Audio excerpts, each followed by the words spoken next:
Jadi ini teman-teman yang nonton nih mungkin ada yang masih bingung produk reksadana syariah, saham syariah itu buat muslim doang atau enggak? Jawabannya tuh enggak karena uh, produk saham syariah itu sebenarnya tuh saham yang sehat karena secara utang dia tuh nggak lebih dari 45% dari aset ya kalau nggak salah ya Mas.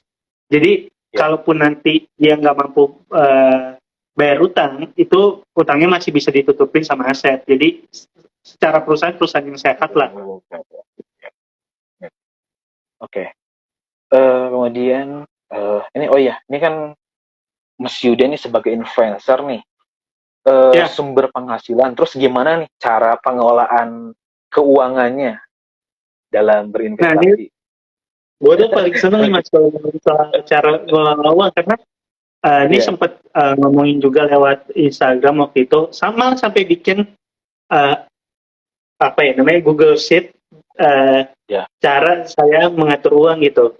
Sebagai seorang freelancer yang pemasukan yang tidak tetap, kan kalau buat orang-orang yang bekerja kan seringnya bilang, ya udah kalau gaji lu segini, berarti 50% buat biaya hidup, 20% buat investasi, 30% untuk cicilan. Kalau kayak gitu kan ada pos-posnya lah. Maksudnya kita bisa prediksi dari awal, bisa men-setting, pengeluaran bolehnya cuma 50%. Nah, saya kan freelancer ya, Mas. 50% setiap bulan itu beda-beda tuh. Kadang banyak, kadang banyak banget. Alhamdulillah ya banyak job ya. Maksudnya 50%-nya kan beda-beda. Takutnya bisa jadi 50% yang didapat bulan ini itu nggak mencukupi biaya yang harus dikeluarin setiap bulannya. Kan ada biaya tetap kan, kayak bayar cicilan, bayar wifi, bayar sekolah, dan lain sebagainya. Akhirnya sekarang cara ngatur uangnya bukan yang dibikin tetap itu pengeluarannya, Mas. Jadi sekarang itu mau pemasukannya segini atau segini, pengeluarannya harus tetap sama.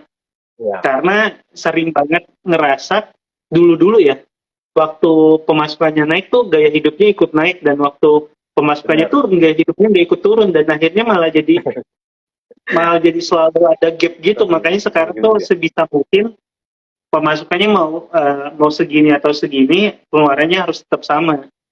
Jadi dari awal tuh udah bikin list, Mas. Di akhir bulan nih kayak ini gue selalu nunjukin buku ini karena gue suka banget ngeliatin ke teman-teman. Ini pengeluaran bulanan nih sudah ada nih, uang jajan buat adik, uang jajan buat adik yang kedua, bayar cicilan mobil, bayar wifi, bayar parkir, bayar dan lain-lain. Ini nggak kelihatan ya, kayak gini lah.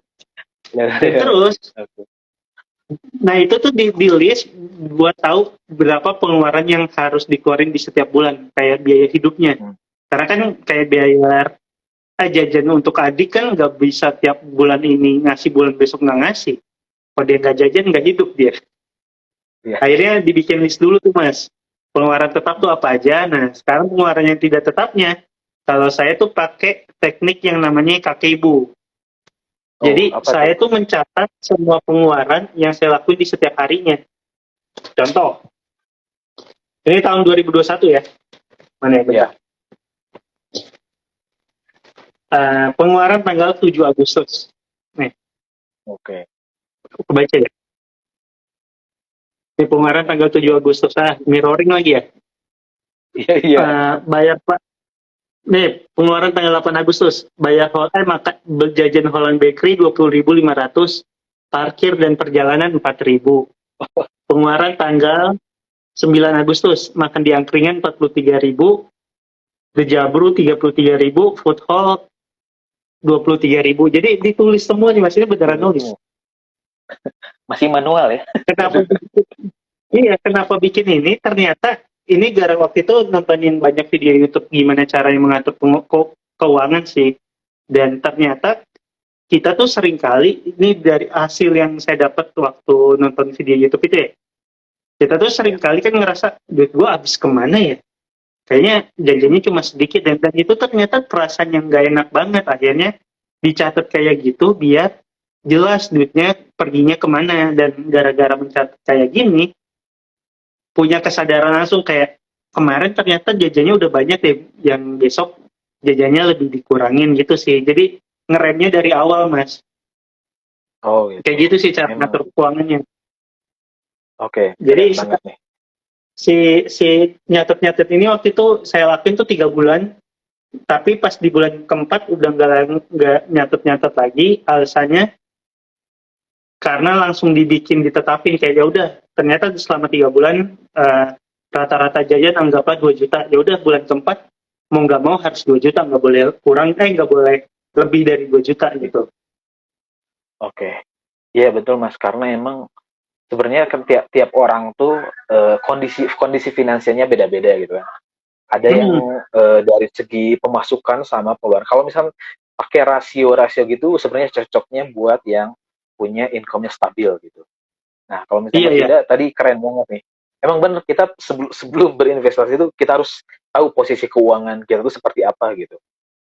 Ya karena ini juga Mas, kan sempat akhirnya kan semenjak tahun 2020 investasi, 2021 kan kerjasama sama Bursa Efek Indonesia, terus akhirnya belajar dari banyak video YouTube lah. Terus seringkali kalau nonton video YouTube tuh dibilang investasi itu bukan uang yang disisakan, tapi uang yang disisihkan. Nah, saya tuh ngerasa kalau dari awal udah sisihin buat investasi, si pos-pos pengeluaran yang harus dikeluarin ini takutnya malah terganggu. Karena kan si bayar cicilan tuh wajib tiap bulan, ngasih uang jajan wajib tiap bulan, yang ini harus diselesaikan dulu. Jadi akhirnya ya mungkin emang caranya beda sama yang lain. Kalau saya tuh yang penting semuanya aman dulu baru duitnya diinvestasiin, bukan dari awal udah dipikirin buat investasinya. Oh iya, oke. Iya. Kalau ada nggak tahu cara itu benar atau enggak, tapi di saya sih lumayan bekerja lah. Iya. Oke. Emang karena tiap orang tuh sebenarnya seperti yang tadi katakan saya tadi, orang-orang tuh apa? Kita punya kondisi yang berbeda gitu. Jangan langsung nerapin, oh ini kata ini harus gini. Tapi kita harus, ini cocok nggak ya gitu. Kita harus coba juga gitu ya Mas. Pakai iya. Nah, karena kalau sejujurnya saya tuh ini Mas lumayan itu hanya apa ya? Rada sedih sih waktu awal 2021 kemarin banyak orang yang akhirnya investasi tapi pakai uang utang kan, karena dia lihat investasi bisa naikin ngelipat gandain duit secara cepat. Nah itu kan berarti dia investasi tapi duit pos-pos yang harus keluarnya nggak diamanin dulu. Nah saya tuh nggak mau kayak gitu, akhirnya ya udah emang caranya mungkin beda sama yang lain, tapi yang ini emang harus aman dulu. Ngerasanya itu kayak investasi kan buat masa depan, tapi gimana gue bisa mikirin masa depan kalau masa sekarangnya tuh belum maksimal gitu, belum aman, jadi diamanin dulu lah. Ya betul Mas, emang sebaiknya kalau sebenarnya urutannya tuh investasi tuh nggak di awal, tapi yang utama tuh kita penuhin dulu kebutuhan pribadi. Kalau misalnya udah oke, baru nih kita mulai investasi. Tapi ya sebaiknya investasi mulai belajar dulu lah, jangan langsung tiba-tiba all in juga misalnya. Emang sih tahun 2020 tuh semenjak anjlok itu ya, tiba-tiba akhir tahunnya udah langsung kenceng naik. Nah di situ nih orang-orang mulai pada greedy ya, pada serakah. Karena kan emang sektornya pada lesu ya gitu kan. Iya, mungkin kayak sebelum investasi punyanya mobil Brio, pas investasi karena all in jadinya motor Mio. Itu kan mungkin karena dia all in dan greedy. Akhirnya gue tuh dulu kiranya itu bercanda, ternyata emang ada beberapa orang yang kayak gitu. Terutama waktu 2021 itu kan banyak kasusnya.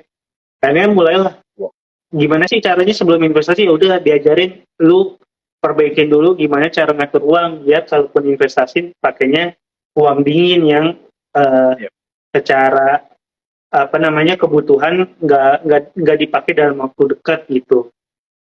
Oh iya, emang ada satu investasi yang paling penting dulu Mas, namanya investasi leher ke atas gitu. Kita harus tahu ilmunya dulu itu, nah itu penting banget. Karena ya Mas, investasi leher ke atas tuh pakai skincare loh Mas. Oh iya. Biar cakep Bener-bener. mas, karena kalau Bener kata cakep sih ya. cakep ini gampang tuh mas. Iya, mungkin karena banyak orang orang yang lihat ini lagi dulu kan trending banget ya, nggak cuma saham aja Hmm, nih, ada beberapa produk lain yang hits juga. Jadi orang tuh kondisinya lagi buruk ya perekonomian, terus tiba-tiba di sosmed tuh pada rame, pada show off gitu. Wah ini iya. saya investasi di sini, dapat segini itu, modal segini dapat segini. Nah, ya namanya orang lagi butuh duit kan gitu, tiba-tiba yang jalan tuh kan apa istilahnya ya lagi rame-ramenya gitu, lagi naik-naiknya. Orang tuh, udah gue Mas, ikutan juga nih. iya, ya pamer-pamer gitu sekarang lagi pada di penjara tuh mas. Iya, aduh ini, ya rame. Iya, kalau bisa ya emang sih, emang dulu apa literasi kita belum sebanyak ini. Karena tadi Hmm, kalau tadi baca postingan ya, eh, tingkat literasi kita tuh naik terus, terus kemudian dari dari si investor emang tiba-tiba sekarang dari 3 tahun terakhir hampir 3 kali lipat lah gitu istilahnya. Dulu tuh 2020 ya investor tuh sekitar 3 jutaan apa, iya maksudnya 3 jutaan, ini sampai 2002 sekarang tuh udah sampai 9 juta gitu. Nah mungkin dulunya eh, karena pandemi ada sisi buruk sama baiknya, mungkin dari sisi baiknya orang-orang pada melek keuangan dan investasi ya, cuman ada trial errornya gitu, orang-orang tuh iya, tiba-tiba nggak baca dulu, nggak apa nih, nah jadi tiba ikut-ikutan aja. Nah itu buat teman-teman mas kalau nih misalnya ada yang komen nih mas. sama, Baju hitam mirip Pasha Ungu. aduh malu jadi malu ya. Ini investasi layar ke atas gitu. Pasti. Hasil ya, hasil investasi layar ke atas ya mas. Nah ini hasil investasi layar ke atas nih. Oke. Oh iya buat teman-teman Mas, kalau maaf, misalnya Mas. ada Tadi lanjut pertanyaan mas. boleh.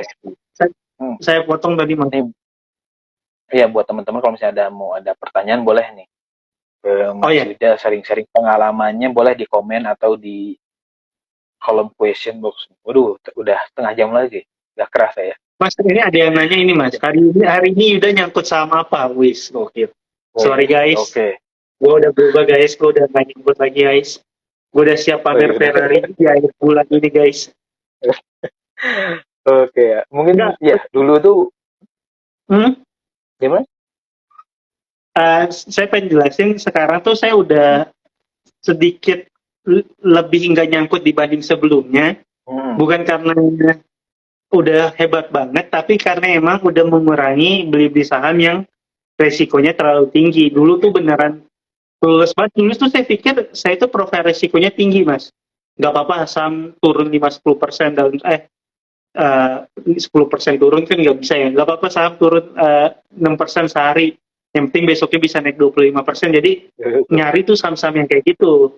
Dulu itu kirain karena profil resikonya tinggi, tapi ternyata murni karena blow on aja, Mas. Maksudnya kayak Ya. kalau lu ngerti gimana susahnya nyari duit, lu gak akan ngebiarin duit lu hilang segitu mudahnya. Akhirnya sekarang Iya. udah menghindari beli saham yang secara resiko jauh lebih tinggi lah. Kalaupun trading, masih ada trading, tapi sekarang lagi nyobain satu teknik trading yang namanya trading di satu saham yang sama berkali-kali, Mas. Sampai nemu Oh, polanya.